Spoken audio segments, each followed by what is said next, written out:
getting a perspective from the rest of the world. We're talking about reaching new heights, allies in the Indo-Pacific region. I'd like to welcome on stage Dr. Mrs. S. Jaishankar, who is the Indian Minister of External Affairs. My name is Maithreyi Seetharaman. I've been hosting conversations here at GlobeSec for a few years, and I'm very excited to meet an Indian counterpart.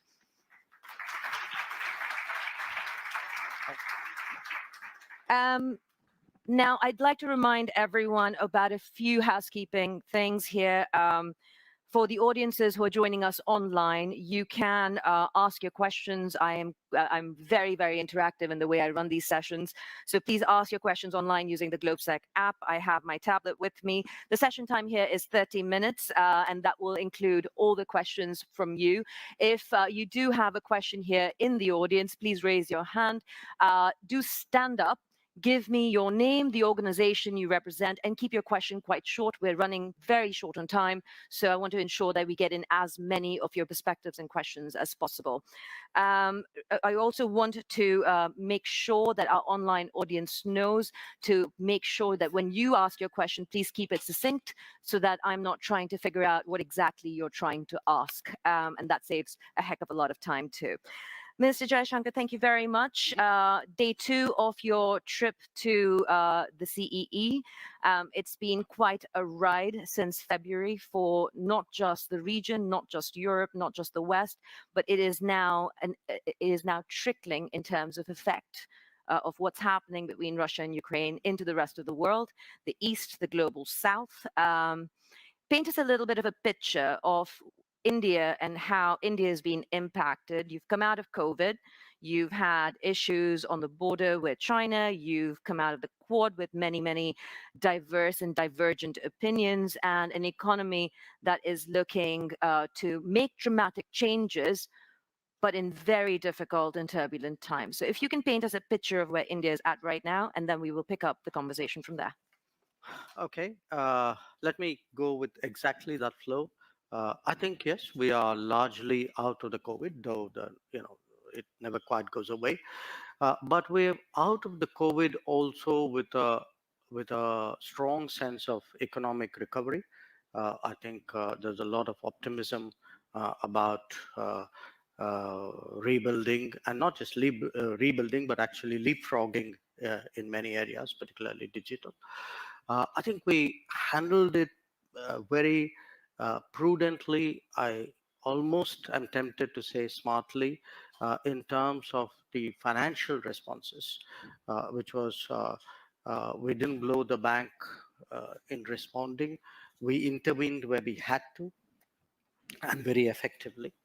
And at the moment, in a sense, the Modi government has just completed 8 years in office.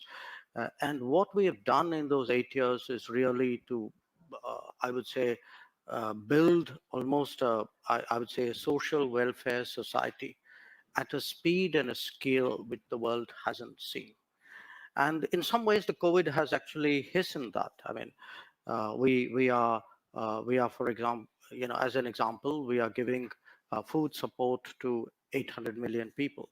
And we've been doing this for more than 2 years. So that's like the population of the US and EU put together. We have a publicly supported house ownership program, which covers about 115 million beneficiaries, which is almost like building houses for Japan. Or even if you look at terms of, this campaign, this program actually to replace firewood with gas cooking, it's impacted 80 million people. That's like changing Germany's kitchen in the space of a few years. So there's a lot going on there. And why I mention that is many of the global developments today have the potential of actually putting that under stress. Your second reference was to China. Yes, we are going through a particularly difficult patch in our relationship with China. We've had differences in the past, but we've never had a situation where, after 1962, where really agreements on not bringing forces to the border have been disregarded. A very large number of forces have been brought to the border. We've had a clash. People have died. And this has not happened now. It happened 2 years ago. So in a sense, it's a bit of a diversion, but it's also a useful reminder to Europe that there were other things happening in the rest of the world, which sometimes Europe perhaps doesn't pay enough attention to. And there's also been Afghanistan, and what happened there, the circumstances in which the Western, particularly American military forces left finally. And now we have Ukraine, and coming into this region, uh, it's a region which I know well. I have lived here in Budapest and in Prague, and it's a region which has been very helpful to us when we wanted to get 20,000 students out of Ukraine. Slovakia, Hungary, Poland, Romania, even Moldova. But I think it's also important for people in the region to realize how this is playing out in the rest of the world, that it is creating a huge fuel crisis, a food crisis, a fertilizer crisis, Yeah. uh, pushing inflation in low-income societies which don't have the margins really to absorb that. And so it can very quickly become political in many societies. I think that brings up an interesting question that's come in from an online audience member, which is relevant to this Mhm. this point that you make about the rest of the world versus um, right here, right now in Europe or in the West. How interested are the Indian people in the war in Ukraine? Is it a major concern? Is it a minor concern? And you've kind of alluded to the fact that it's affecting fuel, it's affecting food, but how interested is the populace itself? I think it's a major concern. It's a major concern for two reasons. Look, today our existence is very connected. I mean, everybody sees things on the television, on their phones, on the net. So wherever you are, and because bear in mind today, India is a is a very digital society. Even people at lower levels of income, the one thing they do have is the connectivity. So there is a lot of awareness. I don't think anybody, I mean, everybody is, I mean, to put it mildly, disturbed uh, at the conflict. I mean, they see the pictures, they see that happening. But the other part of it is begun to impact people's daily lives. That it's impacting the petrol cost at the bank. It is impacting your wheat cost in your shopping. It will have impact for farmers to get along with sowing. And I think businesses of when it impacts business, because it is impacting business in multiple ways. I mean, there's a container problem, there's an insurance problem. You don't get certain commodities, or if you do, the prices are up. So it's disrupting uh, life. And it's not a unique causal disruption. I mean, at the same time, I think some of the lockdowns in China are also having an economic impact. So, but when you disrupt the economy, it shows up in employment.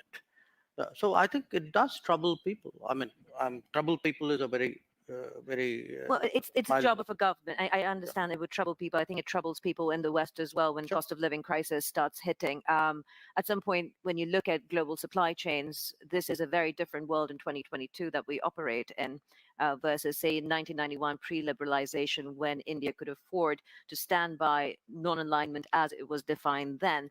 I think a lot of critics would ask you the increase in your oil imports that have happened between 2021 and 2022. It's 9 times higher as of this month. You have been questioned in terms of that increased oil import from Russia, $95 a barrel for Russian oil, 119 approximately for Brent crude. Is that profiteering? Is that looking out for your own interest? What does that really mean for foreign policy in India? And how do you tie non-alignment with 9 times more oil imports out of Russia? How do you make the two meet? Well, look, first of all, I don't honestly. Uh, I don't see a non-alignment oil connection at all. I mean, today Europe is buying oil, Europe is buying gas. I just read the new package of sanctions.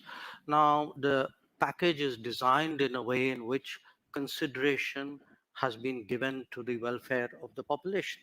So, pipelines have a certain carve out. And timelines have been given. It's not like tomorrow morning everything's going to be cut off. So people need to understand, if you can be considerate of yourself, surely you can be considerate of other people. So if a Europe says, look, uh, we have to manage it in a way in which its impact on my economy is not traumatic, uh, uh, that that freedom or that choice should exist for other people as well. Now, in terms of our oil purchases, we don't send people out there saying, go buy Russian oil. We send people out there saying, go buy oil. Now, you buy the best oil you can in the market. So I don't think I would attach a political messaging to that. I would also. How do you not conflate the two? I mean, I know the Indian-Russian relationship is strong, but you also have issues with China. How do you then sit back and define Indian foreign policy at this point where the West seems to be quite vociferous in trying to curtail funding for the war in Ukraine, whereas by purchasing this oil for national interest, India is being asked, are you funding this war? So look, I mean, I don't want to sound argumentative, but then tell me if buying Russian gas is not funding the war. I mean, why is it's only Indian money and oil coming to India which funds, but it's not gas coming to Europe which funds? I mean, I don't know, somewhere. I mean, let's be a little even-handed out here. And even this, look, the whole narrative that it's gone up 9 times. I mean, it's gone up 9 times from a very low base, and it was a very low base because at that time the markets were more open. You know, why if countries in Europe and the West and the United States are so concerned, why don't they allow Iranian oil to come into the market? Why don't they allow Venezuelan oil to come into the market? I mean, they've squeezed every other source of oil we have, and then say, okay, guys, you must not go into the market and get the best deal for your people. I don't think that's a very fair approach.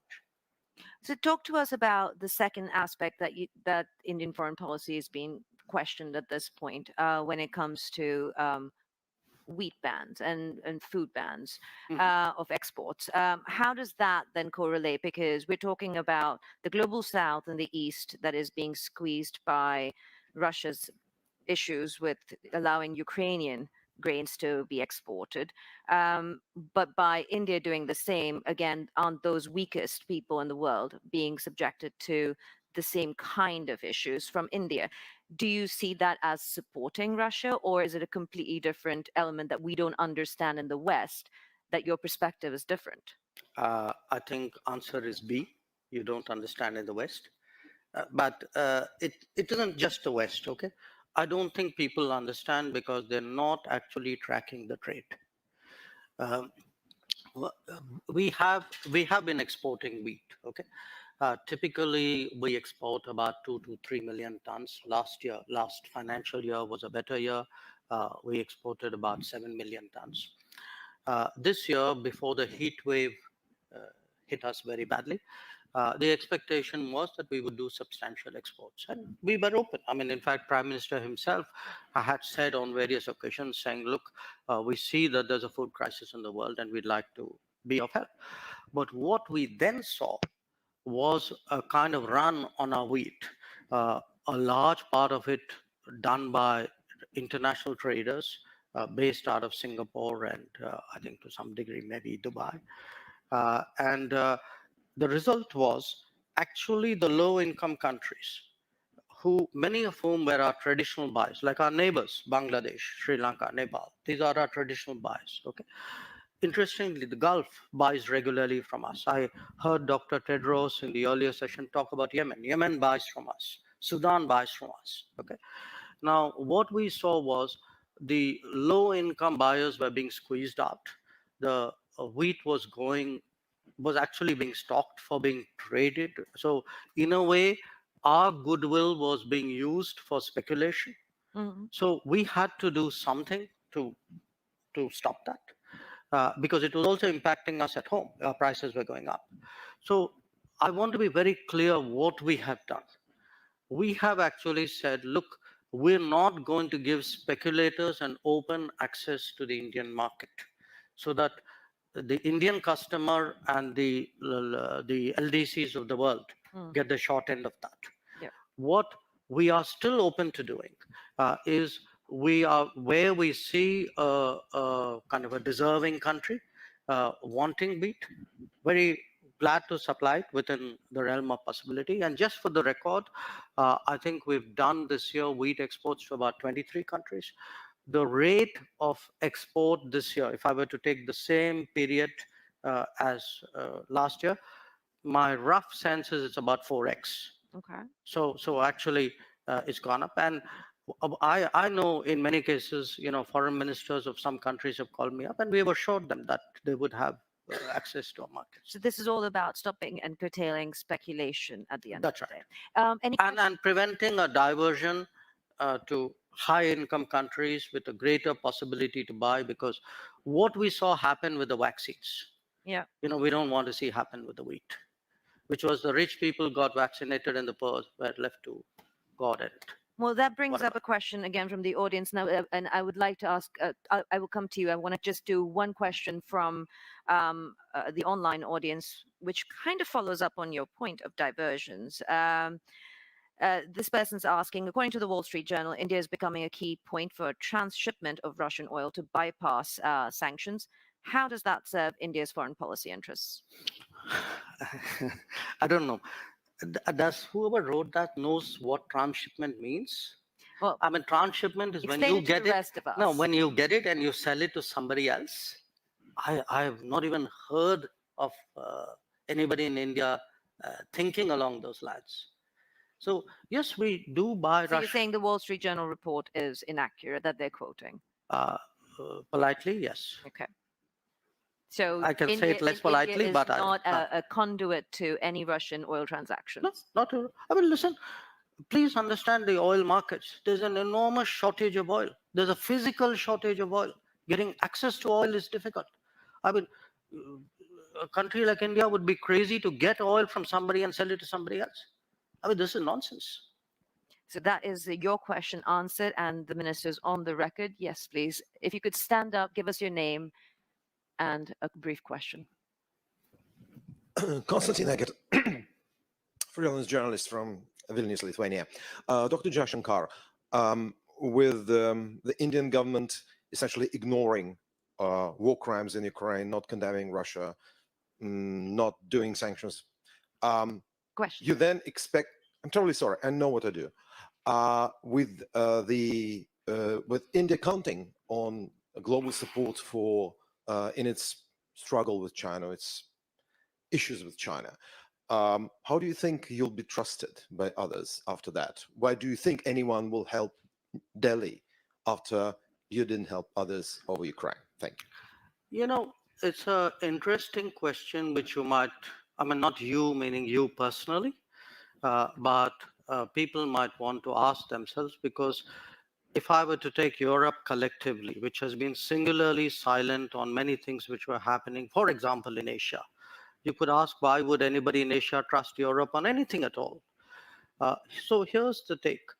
I don't think, I mean, first of all, I think you're mischaracterizing our position, where they have, for example, when Bucha happened, we condemned Bucha, and we actually asked for an investigation into Bucha. In terms of what is happening with the Ukraine conflict, our position is very clearly that we favor an immediate cessation of hostilities.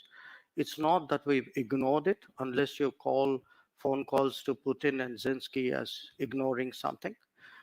So first, I would urge you to get the factual position accurately. Secondly, in terms of the connection you're making, look, we have a difficult relationship with China. we're perfectly capable of managing it.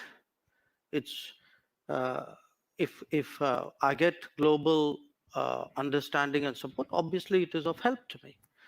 But this idea that I do a transaction, that I come in one conflict because it will help me in conflict too, that's not how the world works.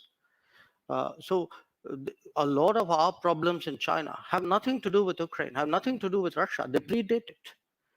And there are, I mean, if we are getting into who is silent on what issue at what point of time, I could point to a whole lot of issues on which, as I said, I mean, Europe has sort of held its peace. So, I mean, it's a great polemical point you made. So I take it in that spirit.